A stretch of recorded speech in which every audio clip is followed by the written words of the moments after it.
in creative coding, I just recently, about 2 days ago, finished a project that promotes our new coloring book, which is available on our website, and basically I coded out a little coloring page.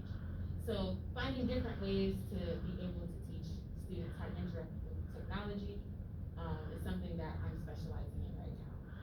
So how we began, after working years in elementary schools and middle schools, we noticed that there was a lack of representation within the books and materials that the students were engaging with. And so we saw a need for an organization to create content made by these underrepresented groups. So here's a statistic from 2018. Who's represented in children's books?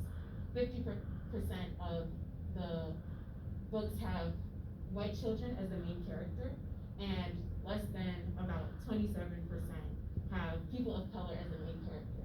Before us are animals, inanimate objects like trucks and things like that.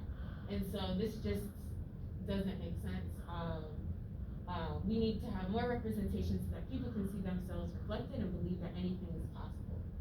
So particularly the story that got me started was right before the pandemic. I had a student come up to me and ask me to draw a character who looked like her.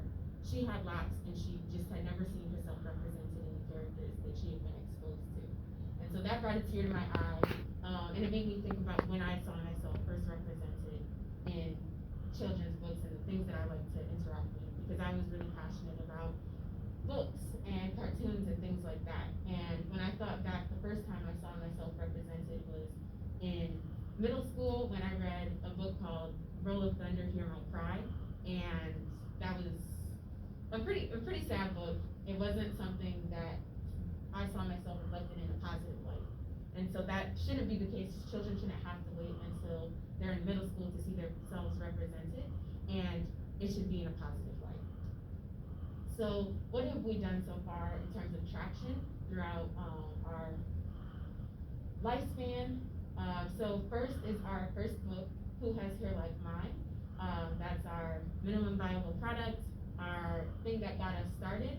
So it was my pandemic project. I worked with my mom and we wrote this book and I illustrated it, and it was dedicated to the student that wanted to see herself represented. I named the character after my younger sister, and it looks like my other younger sister. So I wanted my sisters to be able to embrace their natural selves and just be happy with however they want to live. And that was where we got started. From there, we went on to the Who Has Hair Like Mine puzzle, which throughout this year, I've been able to grow out a virtual reality space, which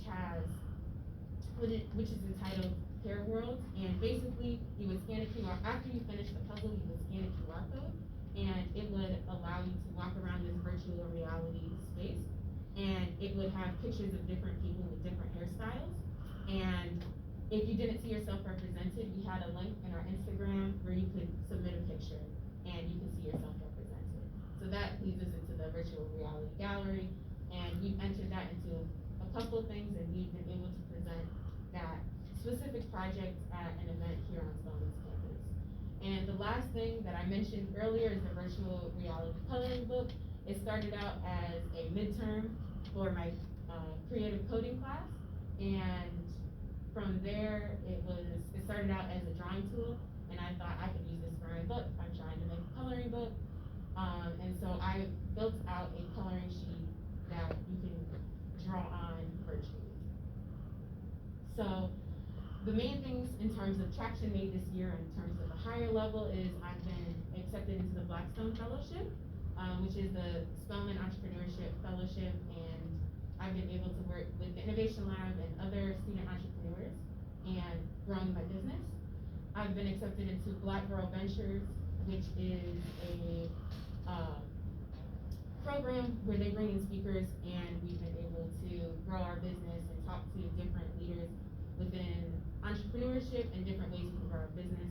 Just last night we talked to some high up people within TikTok, and they told us about how to make sure we make an impression on TikTok. Technology integrations throughout this year, we've been able to integrate the virtual reality space. We've been able to create the virtual coloring book and do AR experiences with our book.